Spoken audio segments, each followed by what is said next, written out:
बीते ले जा रहे ये कार्तिक मास चढ़े वाला छे। कार्तिक महीना में भाई बहिन के भरदुतिया सन पर्व है छे। हे रे बेटा भैरव जो न हमारा बेटी के ससुराल भरदुतिया के आई के ने बाबा भैरव कहे गे माँ आ गए हमें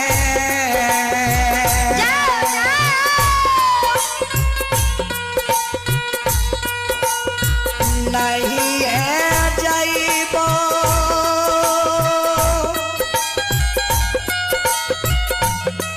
ए गई बूढ़ी आ गए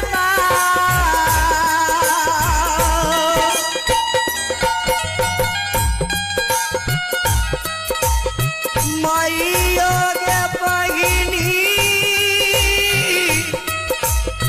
केरा गए ससुरालबा।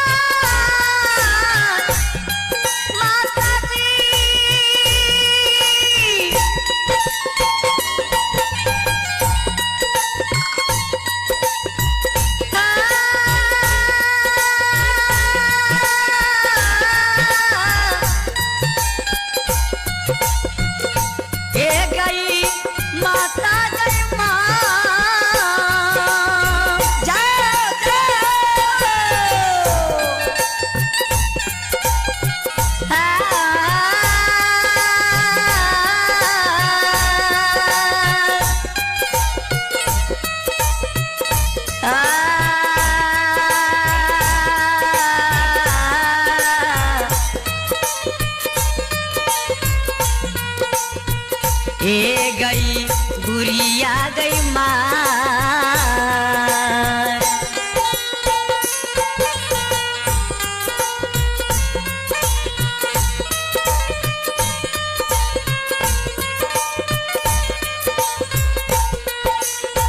आ गई हाँ मैं हे जगत जननी आप हे भैया नहीं जाइबो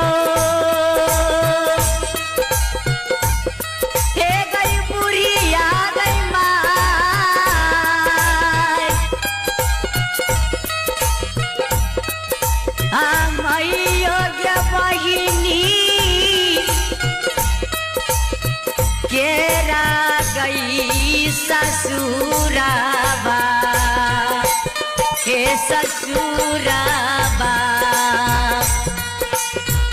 मैं चल के किया न जब ही तू हमारा बेटी के दुआ। हे रे बेटा भैरव कौन गलती हमार बेटी के आदल को जे तू कहे छी बहिन के द्वार नहीं जेबा। नहीं जेबा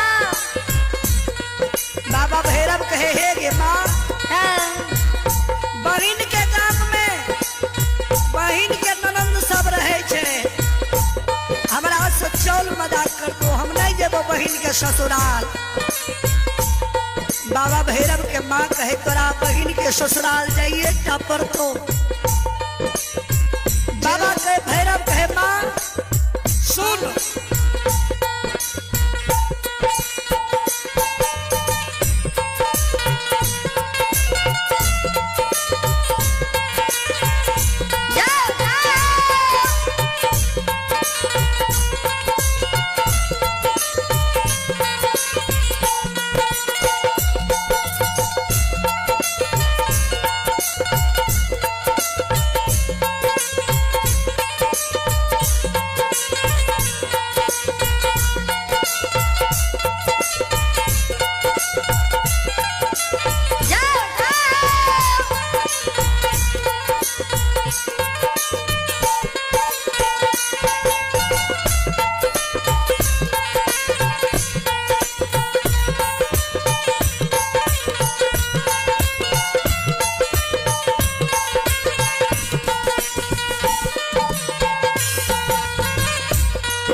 नहीं छई जुताबा हे गई बुढ़िया गई माँ जय हो जय हो। हम गई सिरा में हाँ नहीं छई गे मुराठाबा हे मुराठाबा माँ बाबा भैरव के शब्द सुन के बाबा भैरव के कहे हे रो बेटा हे रे बेटा भैरव पैर में जूता देबो सिर में उड़दी मुरेठा देबो तन पर बस्तर देबो जोड़ा रंगल धोती देबो लेकिन जो हमारा बेटी के द्वार माँ बुढ़िया की शब्द सुन के बाबा भैरव के मन नहीं मानै छै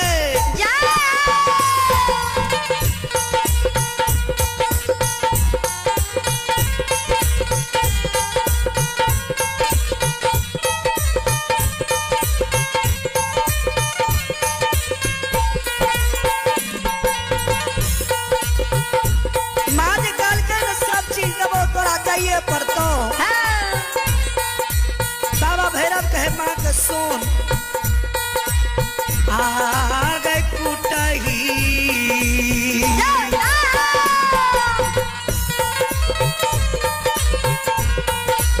ही में कुटही ए गए बुढ़िया बा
कूट दै छे 5 गो मोटरी बना के दा दै छे बाबा भैरव के बाल पर के लाल गई माँ के कहे हे गे माँ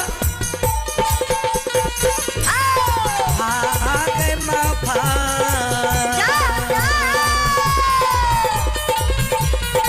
करबे माफा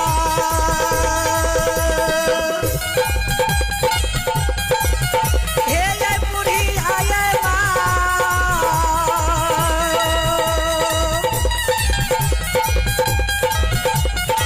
माता करो क्या न गलतिया पराधा बा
बोलो बोलो माता